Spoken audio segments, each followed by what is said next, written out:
Hello, my name is Alevtina. This is the recipe of friendship.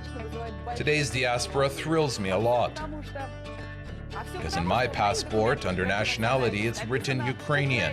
And today we'll talk about happy, joyful, friendly Ukrainians. Good evening.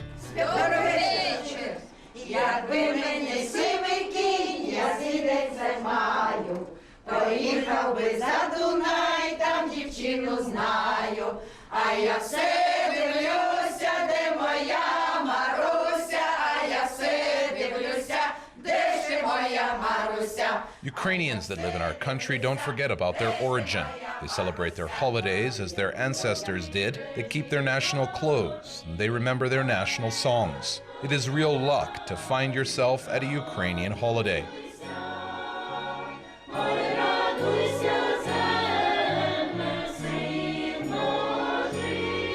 The table around which we gathered today is not a usual table. Ukrainians call it Sviat Vecher, Christmas Eve. Now, representatives of the Ethno-Cultural Center of Almaty and its elder, Tamara Alexeyevna, will tell us everything about it. Christmas Eve means the end of a nativity fast. Christmas Eve is the night before Christmas. All Orthodox Christians celebrate it on January 6th.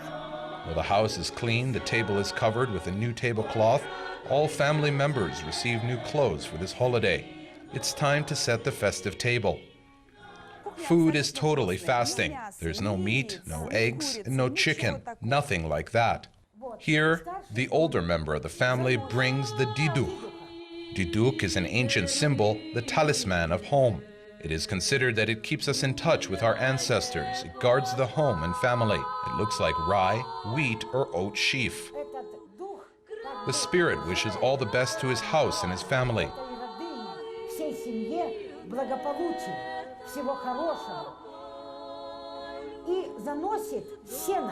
The hay on which Cuccia is placed is brought.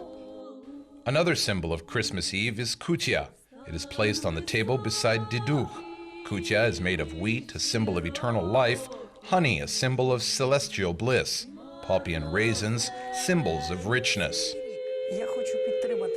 I want to support our elder. I want to say that diduk is connection with our ancestors, and it should be placed in the holiest place of the house on Christmas Eve.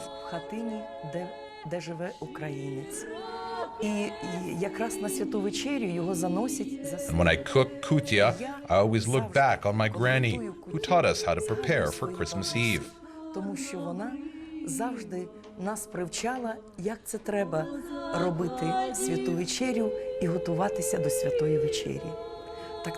Cuccia is the most beloved dish of children. Why is that? Because it consists of the best wheat.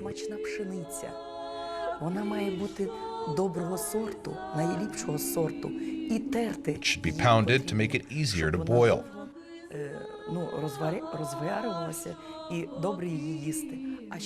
Poppy is also added. Before that, it needs to be pounded in a pounder, but in a special pounder, which is called makitrina.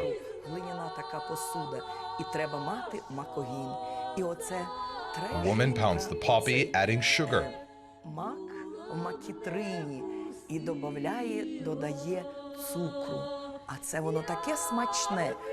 Children are waiting to lick the pounder.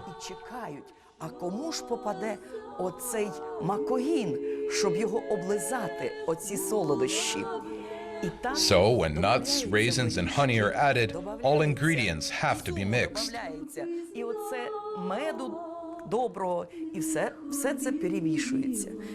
I don't know how it goes in other families, but in mine, Granny always told Dad to put money under the pounder. For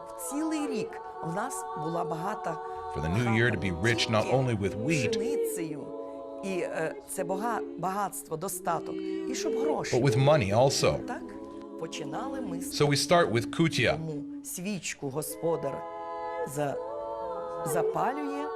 The elder lights the candle, prays and tastes Cuccia. Then everyone can taste it.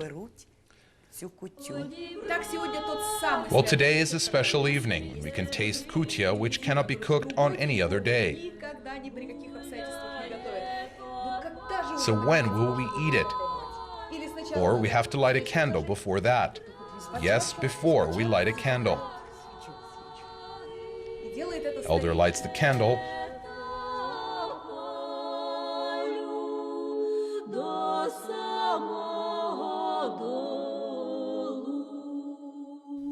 Finally, within the prayer of the elder, everyone in the house tastes Cuccia.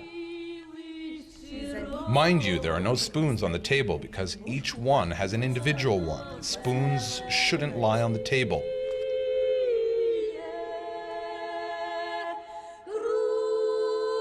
Also, there is uzvar on the table. Uzvar, it is compote that consists of dry fruit, but it's not usual compote because fruit should be cooked in the oven in advance so the drink has a little smoky taste. According to traditions, there are 12 dishes on the table because it's equal to the number of apostles. Moreover, all food is fasting.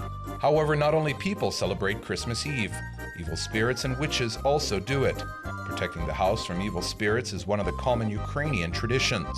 An iron should be placed under the table, garlic should lie in the corners, and poppy should be on the threshold of the house. It is considered that the iron drives away all evil spirits. Children were putting hay under the table and put the iron on the hay. They had to touch the iron by their feet. It is made for their feet to be strong. You know those Ukrainian superstitions. If a witch milks a cow, the cow will give no milk anymore. So the owner of the cow takes poppy and goes to his barn and scatters the poppy on the threshold of the barn.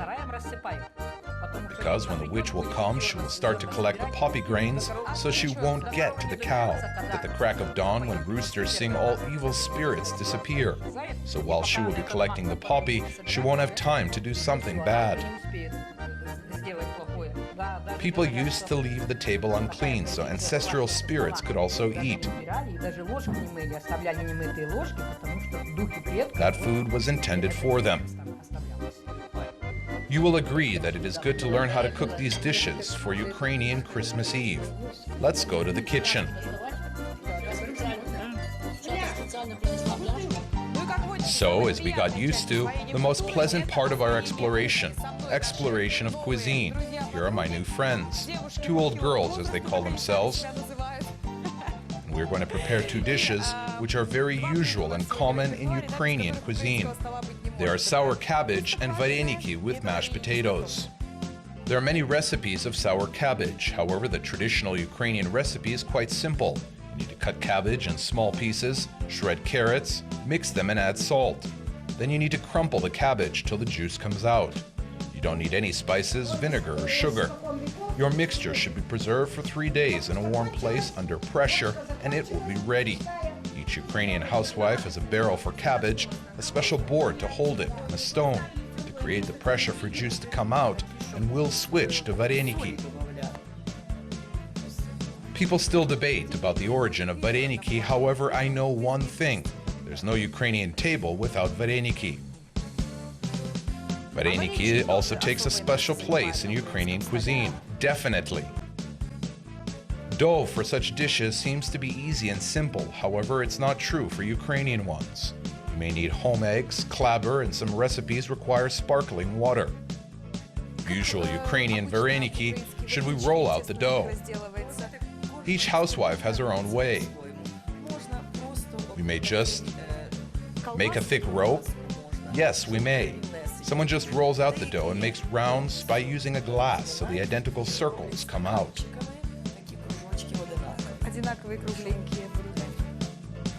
There are so many different fillings for vareniki so that we can cover the whole table with them, and there will be no similar ones.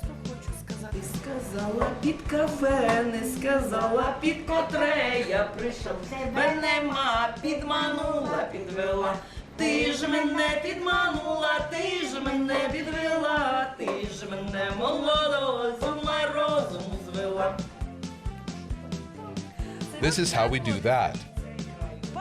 Singing, joking. Now we have 2 dishes of Ukrainian cuisine ready. I can see that each housewife has her own way of closing up the edges.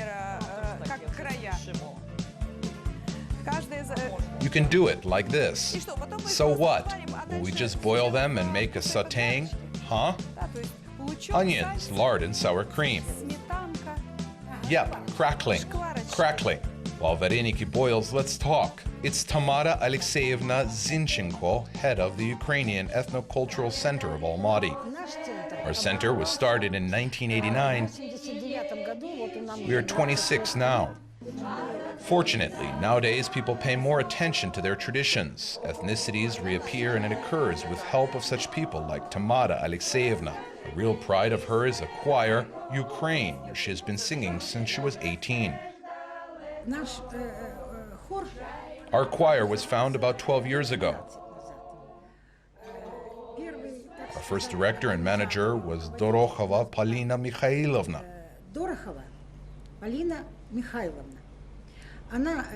She was a teacher at the Zhurgenov University.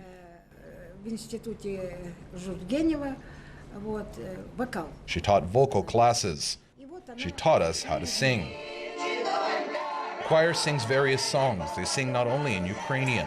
There are many Russian and Kazakh songs.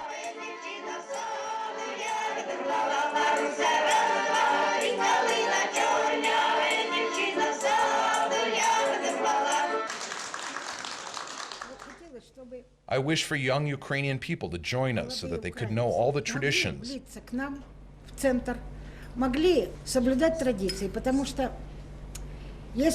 Because there is no future without the past. Each person keeps his connection with the motherland in his own way. Someone makes embroideries, someone teaches young people how to cook traditional cuisine, and someone writes poems about the motherland. My poem is called Memory of the Heart. A poem, Memory of the Heart.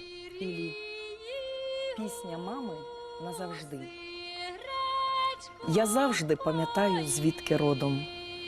Під казахстанським світлим небосводом ми, українці, можемо говорити про батьківщину, про наші почуття.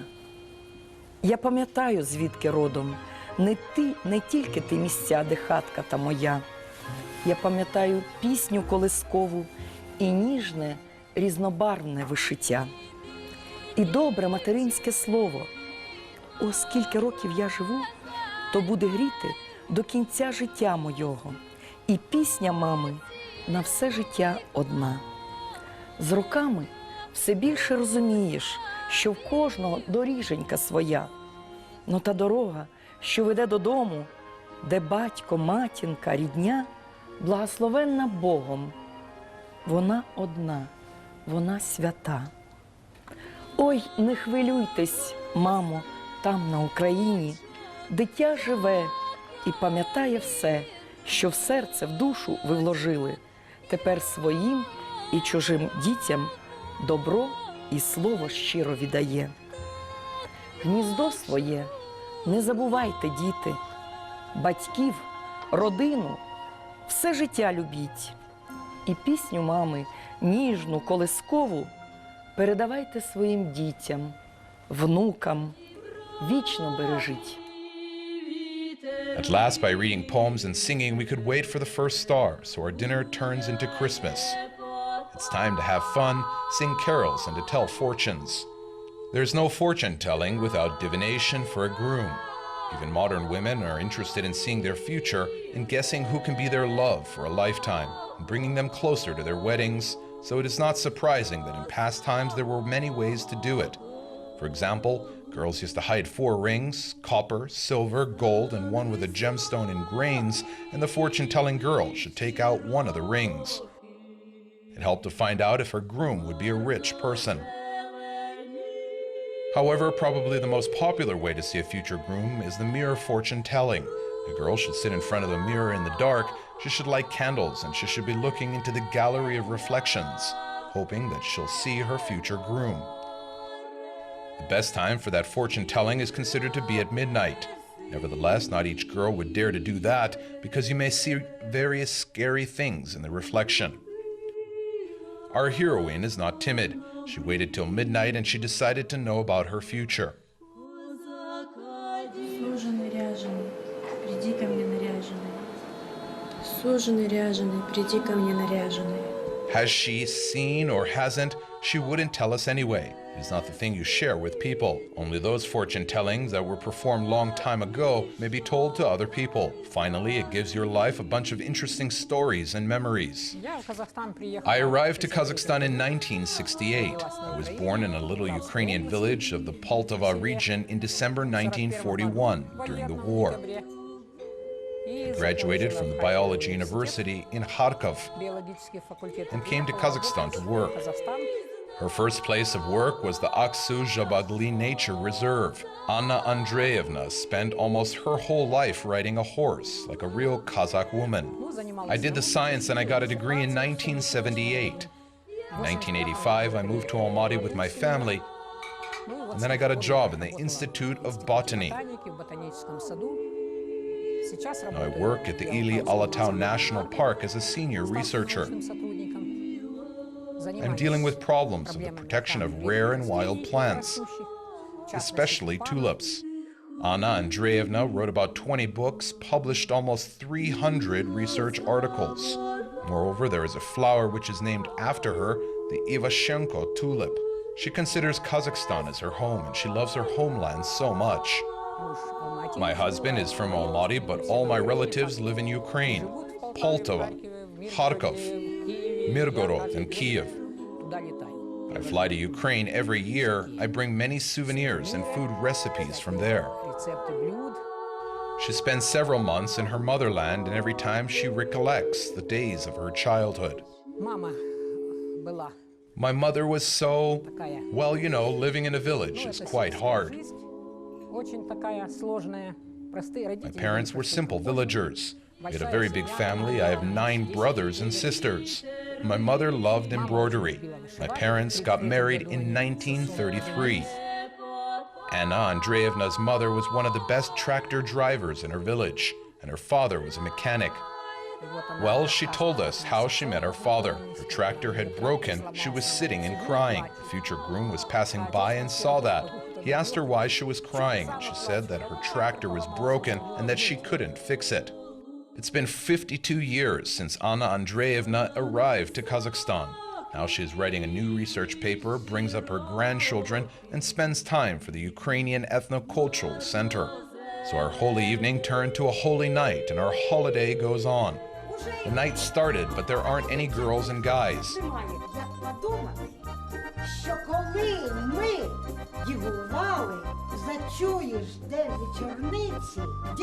thought that this place would be crowded. It's almost 3 a.m. and nobody is here. Where did all the people go? Evening gatherings are the most favorite way to spend evenings for Ukrainian girls. They used to gather at someone's house, they were singing, embroidering, and so on. All this was happening with talks, songs, and jokes.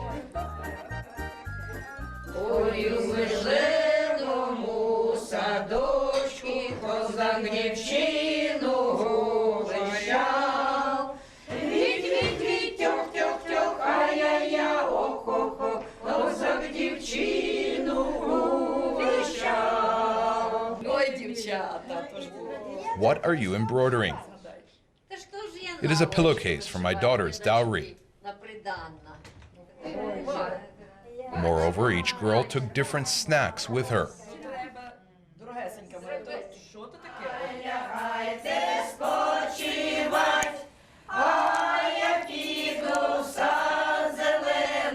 Well, so it runs, with songs, dances, jokes, and talks. So run Ukrainian holidays. This was Recipe of Friendship. My name is Alevtina. See you soon. Копав криниченьку у зеленому саду, чи не вийде дівчинонька ранним вранці в молоду Маруся, раз, два, три, калина чорнявая, дівчина саду я відурвала.